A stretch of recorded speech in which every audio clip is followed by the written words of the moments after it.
ही संपन्न परिवार जो हमेशा से मूर्ति बनाकर अपने परिवार का गुजारा किया करता था, वो अपने बेटे को मूर्ति बनाने के लिए सिखाया करता था। बार बार उसका बेटा अपने पिता से मूर्ति बनाना सीखता और बाज़ार में जाकर मूर्ति की कीमत पता करता। उसके पापा जब भी मूर्ति बनाया करते थे तो वो मूर्ति बाज़ार में 6,000 रुपये में बिकती थी और उसका बेटा भी अपना कोशिश से अपनी पूरी मेहनत से मूर्तियाँ बनाता और बाज़ार में जाकर बेचता। उसका बेटा पहली बार मूर्ति बनाया, बाज़ार गया, वो मूर्ति 2,000 में बिका। फिर ठीक है, अगली बार आया, पिता से फिर और सीखा, अगली बार फिर मूर्ति बनाया और जाकर उसे 3,000 में बेचा। इस तरह से वह पिता से सीखता गया, कोशिश करता गया और आगे बढ़ा। आखिरी बार वह जब मूर्ति बना कर ले गया तो वो 5,000 में बिका। अब उसे लग रहा था कि मैं अब बहुत कुछ सीख चुका हूँ।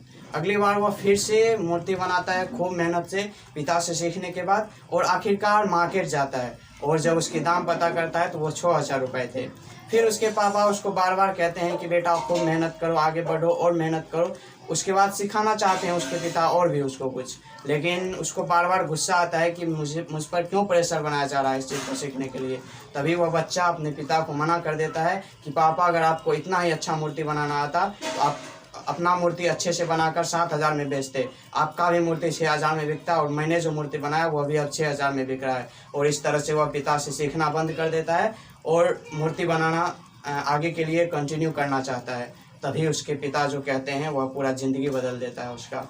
उसके पिता ने कहा कि बेटा, मैंने भी अपने पिता के साथ यही किया था, इसलिए आज तक सिर्फ 6,000 में ही मूर्ति बेच रहा हूँ।